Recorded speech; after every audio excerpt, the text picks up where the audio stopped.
어느 날 병원에서 목사님에게 연락이 왔습니다. 백혈병을 앓던 여자아이가 있는데 골수 이식을 해줄 수 있느냐라고 하는 전화였습니다. 이미 그 이전에 혈액 등록을 해서 골수 이식을 하겠다라고 신청을 해놨기 때문에 목사님의 골수가 맞는 것을 확인하고 병원에서 전화가 온 것입니다. 그래서 목사님은 골수 이식 수술을 했습니다.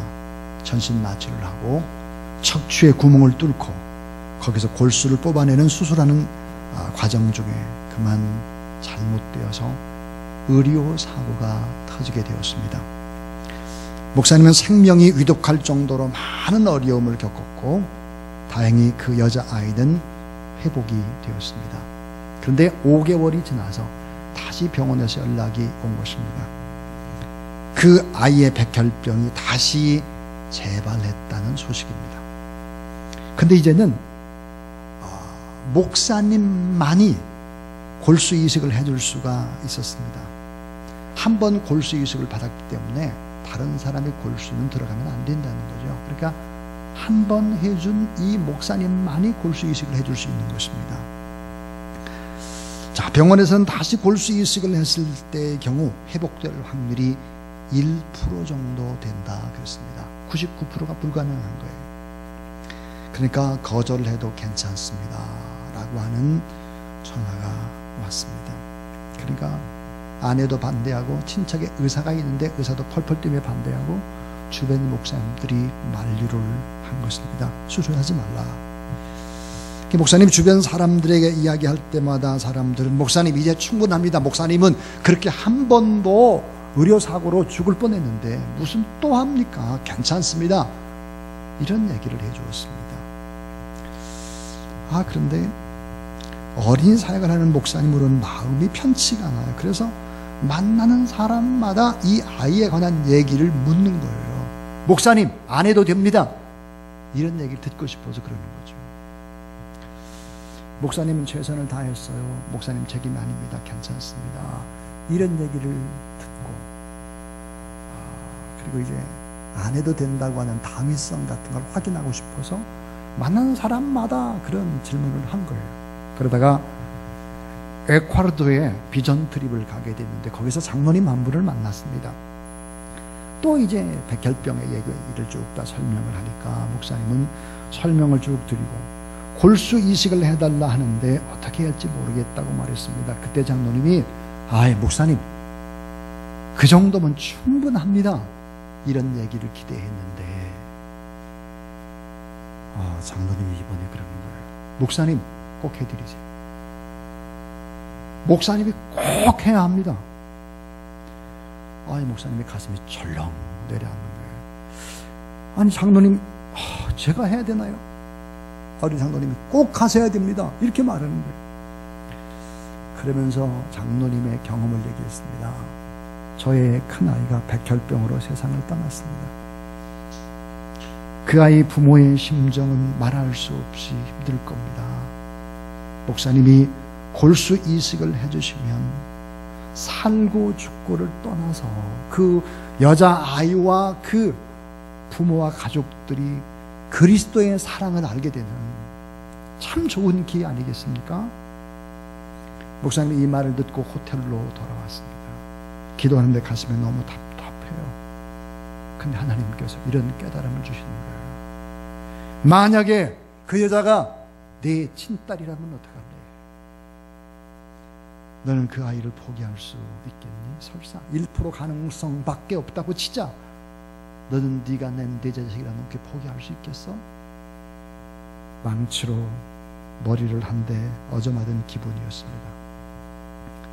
내가 그 아이가 내 딸이라면 나는 포기할 수 없을 것 같다. 그런데 하나님이 또 이런 깨달음을 주시는 거야.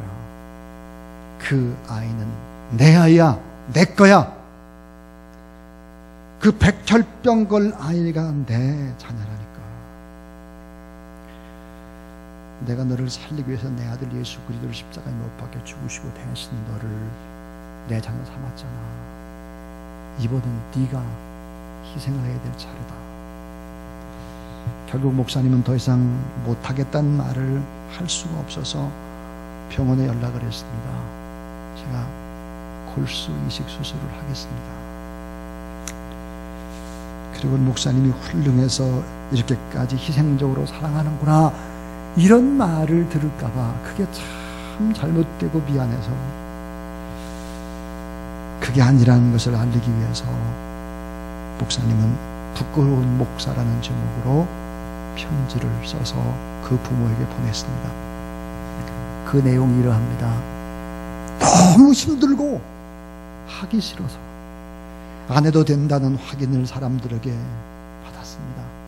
근데 마지막에 어느 장로님으로부터 해주라는 얘기를 듣고 기도하는데, 하나님이 내 딸인데, 내 것인데, 이런 말씀을 주셨습니다. 저는 그 말에 충격을 받았습니다. 하나님은 그 아이는 내 것이라고 말씀을 하셨고, 그래서 할 수 없이 골수 이식을 수술을 하려고 합니다. 저는 어쩔 수 없이 요리조리 피하다 억지로 순종하는 부끄러운 사람입니다. 이렇게 편지를 보냈습니다. 그리고는 에콰도르에서 돌아와서 수술 준비를 하는데 아이 어머니로부터 답장이 왔습니다. 5장의 긴 편지였습니다. 편지마다 눈물 자국이 범벅이 되어 있었습니다. 그 편지 내용은 이러합니다. 한 번도 아니고 2번이나 골수 이식 수술을 해주셔서 감사합니다. 딸애가 무균실에서 너무 고통스러워하고 있어서 감사의 편지를 쓸 겨를도 없었습니다. 저는 목사님이 얘기하는 예수님이 누구신지를 모르지만 그분께 매달리겠습니다. 그리고 그분께 기도하겠습니다. 너무나 큰 사랑을 받았습니다. 그리고 그 아이는 수술을 하고 다시 살았습니다. 지금도 건강하게 잘 자라고 있습니다. 그리고 그 아이의 가족은 모두 다 교회를 다니게 됐죠. 뿐만 아니라 이 아이의 아버지는 다른 아이의 골수 이식 수술을 해주는 사랑의 리레이가 이어지게 된 것입니다. 사람들이 세상에 각박하다 그렇게 말을 합니다. 세상이 너무 따뜻함이 식어져 간다고 이야기를 하죠. 훈훈한 사랑이 없다고 얘기를 합니다. 그러나 사실은 따지고 보면 심금을 울리는 너무나 아름다운 사랑의 이야기는 참 많습니다. 저희 교회 안에도 있습니다. 저희 교회 안에도 유방암 수술을 하는 우리 김상희 집사님께서 고통하는 공용준 목사님의 사모님을 위해서 편지를 쓰고 또 조그마한 또 선물을 보내고 정성을 다하는 모습들을 보게 되었습니다. 아름답고 심금을 울리는 미담이 우리 교회 안에도 참 많습니다. 세상은 그렇게 각박하지 않아요. 돌아보면. 근데 성경은 하나님을 믿는 사람들을 이같이 말하죠. 요한일서 3장 9절입니다. 하나님에게 난 사람은 누구나 죄를 짓지 않습니다. 하나님의 씨가 그 사람 마음속에 있기 때문입니다. 그런 죄를 지을 수가 없습니다. 그가 하나님에게서 났기 때문입니다. 그랬습니다. 하나님의 씨가 우리 마음속에 심겨져 있기 때문에 사랑을 할 수밖에 없다고 이야기를 합니다. 오늘 저는 사랑만 하며 살게 하소서 그런 제목으로 설교를 준비했습니다. 수요 예배 때도 역시 같은 제목으로 설교를 할 것입니다. 여러분 따라하세요. 사랑만 하며 살게 하소서. 자, 오늘 말씀을 찬찬히 보면 이해하기가 참 어렵고 적용하기도 어렵고 도저히 오늘 이 사회와 맞지 않는 엄청난 성경의 얘기들이 펼쳐지고 있습니다. 요한일서 3장 9절 하나님께 난 하나님의 사람은 누구나 죄를 짓지 않습니다. 하나님의 씨가 그 속에 있기 때문입니다. 그는 죄를 지을 수가 없습니다. 그가 하나님에게 났기 때문입니다. 이 말이 얼마나 엄청난 얘기입니까? 말도 안 되는 소리죠. 왜요? 예수 그리스도를 믿지만 여전히 화내고 분노하고 시기하고 질투하고 계속해서 죄를 반복해서 짓는, 어찌 보면 죄의 누더기 같은 사람이 저와 여러분 아닙니까? 근데 우리는 죄를 지을 수 없는 사람이다라고 성경이 선언하고 못을 받고 있습니다. 뿐만 아니에요. 요한일서 3장 10절에 보니까 하나님의 자녀와 마귀, 악마의 자녀가 여기에서 확연히 드러납니다. 곧 의를 행하지 않는 사람과 자기 형제자매를 사랑하지 않는 사람은 누구나 하나님께 난 사람이 아닙니다. 우리가 하나님의 자녀인지 마귀, 세번역 성경에 보니까 악마 그랬습니다. 하나님의 자녀인지 악마의 자녀인지 보면 다 드러난다는 거예요. 이보다 더 엄청난 얘기가 있습니다. 요한일서 3장 14절 15절을 보니까 여러분 따라하세요. 사랑하지 않는 사람은 죽음에 머물러 있습니다. 자기 형제 자매를 미워하는 사람은 누구나 살인하는 사람입니다. 그리고 그 다음에 이렇게 되어 있어요. 살인하는 사람은 누구나 그 속에 영원한 생명이 머물러 있지 않다는 것을 따라하세요. 여러분은 압니다. 우리가 안돼요. 자, 여러분, 구원이라고 하는 것은 우리가 믿음으로 받지만 그 믿음은 삶으로, 행위로, 열매로 다 드러나서 결국은 알게 된다 하는 얘기입니다. 여러분, 하나님의 기준, 하나님의 사람을 평가할 때의 기준, 그 기준은 뭘까요? 사랑입니다. 서로 사랑하는 것입니다. 사랑을 경험한 사람, 도저히 용서받을 수 없는 죄인이 하나님 앞에 죄 용서받고 하나님의 사랑에 눈이 새롭게 열렸다면, 진짜 하나님의 사랑을 경험했다면, 진짜 그렇지 않다면, 진짜 십자가의 사랑을 맛본 사람이라면 어떻게 될까? 진정 하나님의 사랑을 경험한 사람과 그렇지 못한 사람은 확연하게 드러난다는 거예요. 그건 뭘까 하는 거예요. 자, 첫 번째입니다. 따라하세요. 회개하느냐, 회개하지 않느냐. 자, 회개하느냐와 회개하지 않느냐로 드러난다는 거예요.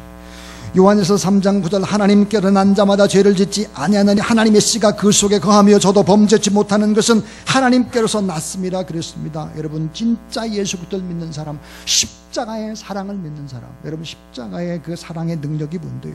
십자가의 사랑의 능력은 이런 거예요. 죄를 깨닫게 하는 능력인 것입니다. 내가 죄인이라는 걸 깨닫게 하는 거예요. 내가 다른 사람이 죄라, 다른 사람 만 문제를 지적하고 따지는 것이 아니라 나의 죄를 깨닫게 하는 능력이 바로 십자가의 사랑인 것입니다. 또 하나 이 십자가의 능력은 뭘까요? 사랑과 용서할 수 있는 능력이에요. 그 다음에 예수의 십자가 사랑의 능력은 남을 정죄할 수 없는 능력. 나는 남을 내가 정죄할 자격이 없다는 거예요. 십자가의 사랑의 능력이 뭡니까? 하나님의 은혜를 알게 하는 능력이죠. 받을 만한 자격이 전혀 없는 사람이 넘치는 사랑을 받고 살게 된 하나님의 은혜. 또 하나 십자가의 사랑의 능력이 무엇인지 압니까? 아주 중요한 건데, 이거는 죄를 깨닫는 거예요. 아, 내가 죄인이구나. 여기에 머무르지 않아요. 하나님께서 내 마음속에 징계를 주시는 것입니다. 네 그렇게 살면 안 되잖아. 네가 지금 실수하고 있잖아. 징계의 마음을 주는 거예요. 답답하게 만드는 거예요. 그래서 회개하도록 만드는 것이 바로 십자가의 능력인 것입니다. 여러분, 하나님은 어떤 분이실까요? 여러분, 믿지 않는 많은 사람들 저 사람 죄 있다고 정죄합니다. 그런데 하나님 우리를 죄 있다고 정죄하지 않습니다. 어떻게 할까요? 우리 죄를 알게 하죠. 때로는 어때요? 정죄가 아니라 징계를 주는 거예요. 징계. 마음이 불편해요. 힘들어요. 결국은 어때요? 내 마음에 있는 죄를 다 토해내게 만드는 거죠. 회개하도록 만드는 거예요. 어떻게 죄를 안 지을 수 있습니까? 지을 수 있죠. 토해내는 것입니다. 자, 이단의 핵심의 문제가 뭡니까? 이단. 구원파, 신천지, 하나님의 교회 안상홍, 이건 전부 다 죄의 오류들입니다. 이들은 구원이라는 것을 이렇게 생각해요. 생각, 깨달음과 입으로 시인. 이 생각과 이 깨달음, 시인으로 이루어지기 때문에 구원받은 성도들의 구원의 확신이 있다면 더 이상 회개할 필요가 없다고 가르칩니다. 이것은 아주 무지의 소치입니다. 이건 너무 무식한 거예요. 뭘 모르는 겁니다. 이단의 세력의 특징이 뭡니까? 죄의식이 없어요. 회개기도 할 필요가 없다는 거예요. 예. 여러분, 예수 그리스도 믿는 사람이 돈을 쌓아둘 수 있습니까? 못 쌓아놔요. 다 고통하는 이웃들, 어려움 당한 사람들, 그 사람들이 눈에 밟혀요. 나눌 수밖에 없고 베풀 수밖에 없다고요. 구원파 유병현, 세월호라든지 엄청 나라를 떠들썩하게 했던 사람, 그 엄청난 돈이 자기 거라고 생각하면 고단하죠. 나누고 베풀지 않는 것은 다 썩는 것입니다. 여러분, 구원의 확신을 가진 사람은 더 많이 매일매일 내 가슴을 치면서 회개하는 거예요. 작은 말 한마디 잘못하면 내가 실수했구나. 내 가슴을 칠 줄 아는 사람이죠. 하나님은 자녀인 우리에게 죄와 허물이 있을 때 즉시 깨닫게 하죠. 양심의 가책을 느끼게 합니다. 불편하게 만들어요. 징계를 주죠. 회개하도록 하는 거예요. 부모가 자녀에 대해서 여러분 사랑의 차원 아니겠습니까? 회개가 무엇입니까? 죄를 알게 하죠. 용서하게 하고 용서를 믿게 하고 그리고 더 나아가 죄를 이기게 하는 것입니다. 그리고 주님의 사랑의 긍휼로 다시 새 출발하게 하는 것이죠. 참 무서운 하나님의 말씀이 있습니다. 로마서에. 그 무서운 말씀이 뭘까? 이런 말이에요. 따라하세요. 그들을 상실한 마음대로 내어버려 두사 막 살아도 내버려 두는 거예요. 양심의 가책 느끼지 못하도록 하는 거예요. 버렸어요. 버림받은 사생자라는 증거입니다. 오늘 내가 회개를 하느냐 하지 않느냐, 여러분 스스로 돌아보세요. 회개가 있느냐 없느냐, 오늘 내가 정말 하나님 앞에 사랑을 받은 사람이냐 아니냐의 판가름이 날 수 있는 것입니다. 아주 착하기로 소문난 한 농부가 시장에 나가가지고 농사지은 곡식을 팔고 집으로 돌아오는데 어느 가게 앞을 지나갈 때였습니다. 갑자기 가게 주인과 경찰이 들이닥쳐가지고 농부에게 돈 훔친 거 내놓으라고 호통을 쳤습니다. 농부는 놀라서 벌벌벌 떨면서 돈 훔친 적이 없다고 말했죠. 그러나 경찰은 믿어주지 않았고 가게 주인은 돈을 훔쳐간 도둑놈 주제에 거짓말까지 한다고 막 큰 소리를 쳤고 동네 사람들은 야, 겉으로는 그렇지 않은데 속으로는 저렇게 음흉했다고 막 손가락질을 했습니다. 양심이 아주 썩은 사람이라고 막 이렇게 말을 했어요. 결국 농부는 사람들이 보는 앞에서 유치장으로 끌려갔습니다. 다행히 범행이 밝혀졌습니다. 농부가 아니라는 게 밝혀졌어요. 농부는 풀려났지만 너무나 억울했습니다. 억울함을 참지 못해서 가슴을 치며 소리 질렀어요. 그러니까 진돔이 잡히고 풀려 나오니까 자기는 억울하다는 얘기를 만나는 사람마다 계속했습니다. 처음에 사람들이 그 얘기를 듣고는 참 그 억울함 이해한다 이렇게 했지만 농부는 그 길로 시장에 나가서 자신이 당한 일을 계속 하루 이틀 사흘 계속 얘기하고 한 달, 두 달, 1년 이상을 얘기를 했습니다.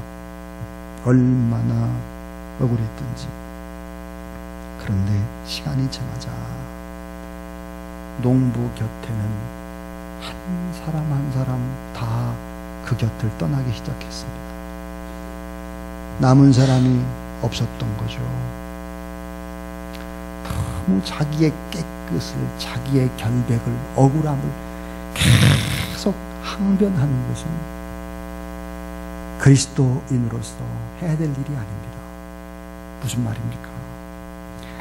아주 작은 것이라도 1%라도 그런 허물에 의심해 가는 빌미를 줬다면 그것은 나의 문제라고 생각을 해야 되겠죠.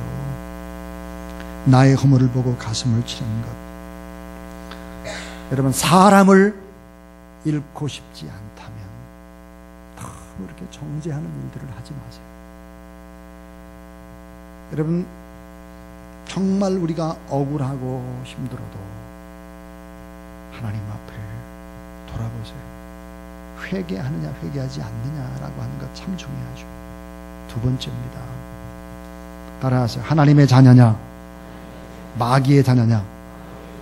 요한일서 3장 10절에 보니까 하나님의 자녀와 마귀의 자녀가 여기에 환히 드러난다 그랬거든요. 요한일서 3장 14절에 보니까 우리가 이미 죽음의 생명으로 옮겨갔다는 것을 우리가 압니다. 이것을 아는 것은 우리가 형제 자매를 사랑하기 때문입니다 그랬어요. 여러분, 참 오늘 하나님 앞에 예배드리는데 내가 하나님의 자녀인지 악마의 자녀인지 다 안다고 그랬는데 여러분 진짜 압니까? 우리 잘 모르잖아요. 잘 믿어지지 않아요. 사실은 혼란스러워요. 그런데 여러분, 하나님의 사랑은 어떻습니까?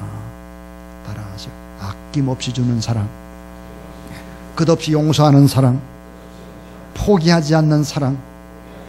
자, 치료하고 회복하고. 지금은 현찮은데 계속 하나님이 치료해줘요. 회복해요. 그러니까 사랑의 대상, 우리들을 어때요? 새롭게 만들어 가시면서 창조적인 사랑을 주님이 하신다고요. 이런 하나님의 사랑을 경험했다고 하면은 어떻게 해야 될까?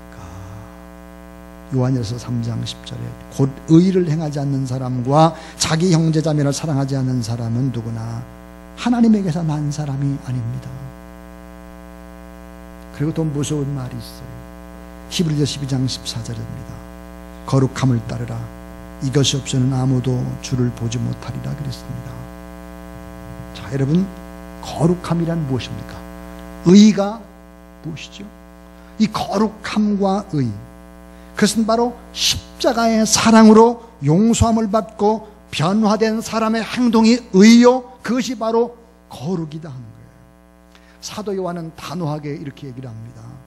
하나님의 자녀는 서로 사랑한다. 근데 만약에 의를 행치 않거나 형제를 사랑하지 않거나, 이것은 다 살인하는 것인데, 자, 의를 행치 않는 거나 형제를 사랑하지 않는 것은 그 뿌리가 똑같은 것이다. 그 뿌리, 바로 마귀라고 단정을 짓는 것입니다.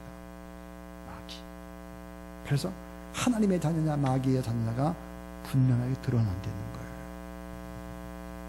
또 하나, 세 번째는 따라해서 살아있느냐 죽어있느냐. 자, 사랑하지 않는 사람은 죽음에 머물러 있습니다.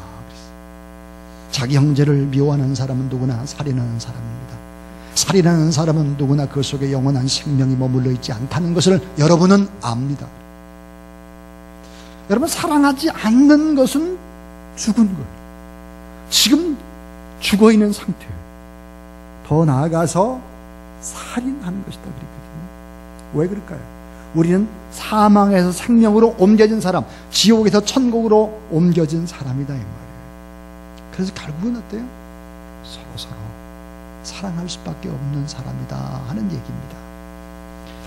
하나님은 우리가 도둑질했을 때, 살인했을 때, 법을 위반했을 때만 죄로 여기질 않습니다. 하나님은 질투하고 미워하고 거짓말하고 용서치 않게 쉽게 분노하고 판단하고 정죄하는 이런 죄를 심각한 죄로 생각합니다. 우리 주님이. 왜 그럴까요?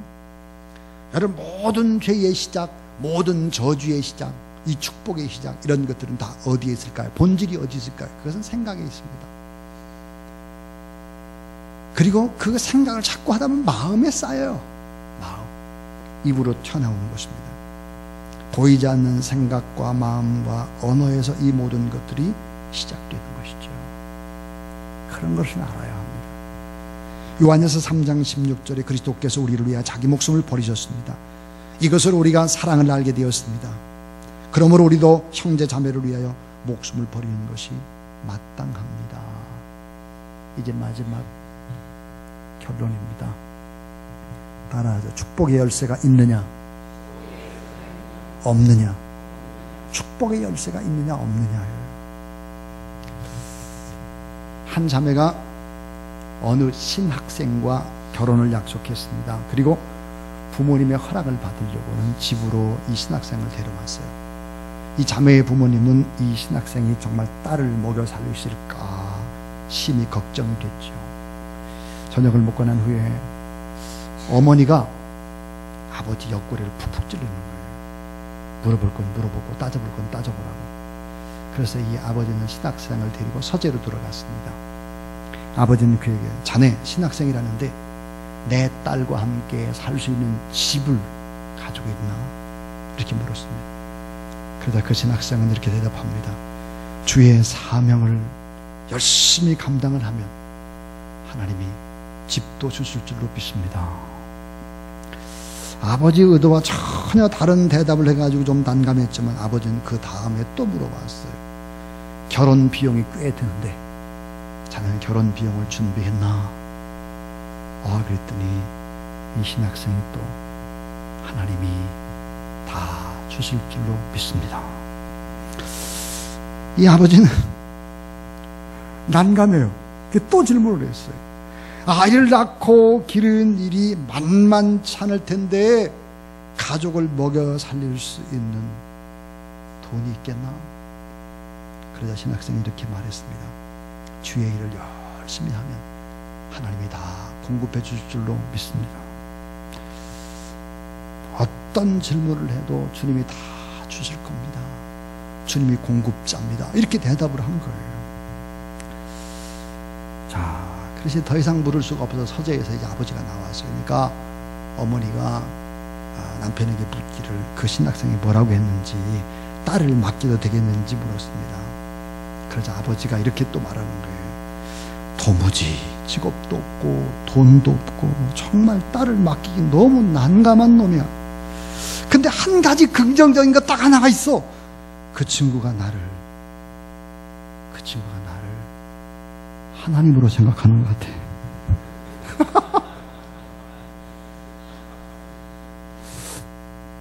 참 생각해보세요. 아무것이 없어도 주의 일을 하면 주님이 공급해 주시겠죠. 열심히 사명을 감당하면 주님이 하시겠죠.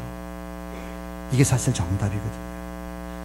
이게 정답이에요. 축복의 열쇠가 있느냐 없느냐, 왜 이게 정답인지를 성경은 설명합니다. 자, 요한복음입니다. 요한복음 13장 35절에 너희가 서로 사랑하면 이로써 모든 사람이 너희가 내 제자인 줄 알리라 그랬습니다. 요한일서 3장 17절에 보니까 누구든지 세상 재물을 가지고 있으면서 자기 형제 자매의 궁핍함을 보고도 마음문을 닫고 도와주지 않으면 어떻게 하나님의 사랑이 그 사람 속에 머물겠느냐 그랬습니다. 돈을 가지고 있으면서도 어떻게 가난한 사람을 보고 안 도와줄 수 있느냐. 그렇게 사랑이 없는 사람. 여러분, 참된 신앙은 삶과 연결돼야 되고, 이 참된 신앙은 구제와 선교와 연결돼야 하는 것이다 하는 거예요. 하나님의 사랑은 언제나 작은 자와 함께하죠. 하나님이 주시는 축복은 간단합니다. 그것은 어때? 사랑을 하면, 그리고 서로 사랑하고 살게 되면 축복이 임하게 되는 것을 여러분 믿으시기 바랍니다. 하나님이 사랑이 머무르면 그것이 축복의 열쇠가 된다 하는 거예요. 작은 자를 돕고 주의 복음을 증거하고 그렇게 낮아지는 모습으로 인생을 살게 되면 어떻게 될까 하는 것입니다. 놀라운 얘기를 하고 있습니다. 요한일서 3장 22절에 따라하세요. 우리가 구하는 것은 무엇이든지 하나님께서 받을 것입니다. 여러분, 사랑을 하면서 기도해보라 이 말이에요. 하나님 앞에서 고통하는 이웃들을 도우면서 하나님 앞에 기도하라는 말이에요. 오늘 말씀에 우리가 구하는 것은 무엇인지 하나님에게서 받을 것입니다. 우리가 하나님의 계명을 지키고 하나님께 기뻐하신 일을 하기 때문입니다. 따라서 하나님의 계명은 서로 사랑하는 것입니다. 무엇입니까? 서로 사랑하면 하나님의 사랑이 내 안에 머물러 있어요. 그 사람은 무엇이 있을까요? 축복. 축복의 열쇠가 있다 이 말이에요. 축복의 열쇠. 그런 사람은 어때요? 집을 가지고 있는 사람보다, 뭐 좋은 자동차를 가지고 있는, 땅을 많이 가지고 있는 사람보다 훨씬 더 좋은 사람이에요. 축복의 열쇠가 있기 때문에 그렇습니다. 자, 오늘 저는 사랑만 하며 살게 하소서, 그런 제목으로 설교를 했습니다. 여러분, 십자가의 사랑은 왼쪽이냐 오른쪽이냐 두 갈래로 분수령을 만들어 놓습니다. 자, 회개하느냐 회개하지 않느냐 하는 거예요. 오늘 하나님의 자녀냐 마귀의 자녀냐, 살아있느냐 죽어있느냐, 축복의 열쇠가 있느냐 없느냐, 이건 뭘까요? 하나님의 계명은 이것이니 곧 그 아들 예수 그리스도의 이름을 믿고 그리스도께서 우리에게 명하신 대로 서로 사랑하라는 것입니다. 그렇습니다. 우리가 살고 있는 이 세상을 바라보십시오. 죽음과 불안의 바이러스가 퍼져가고 있습니다. 어둠의 바이러스, 두려움과 죽음과 공포의 바이러스가 퍼져가고 있죠. 무엇이 필요할까요? 백신이 필요합니다. 어떤 백신이죠? 사랑의 백신입니다. 그리고 또 희망을 말하는 희망의 백신이에요. 사랑의 백신과 희망의 백신이 있을 때 죽음과 불안의 바이러스는 사라져가기 시작하는 것입니다. 저는 설교의 서두에서 목사님이 골수 이식 한 번 해주다가 의료사고로 죽을 뻔했다가 다시 해줄 수밖에 없었던 목사님, 백혈병 환자를 살리고 그 가정을 구원하고 아버지도 골수 기증을 하는 이런 사랑의 릴레이가 이어져서 많은 사람들에게 희망이 됐다는 얘기를 했습니다. 여러분, 죽음과 불안의 바이러스가 퍼져갈 때 하나님께서 백신이라고 생각하는 사람들이 누구이겠습니까? 오늘 우리의 교회입니다. 여러분이 바로 사랑의 백신이요, 희망의 백신이 될 수 있기를 주님의 이름으로 축원합니다.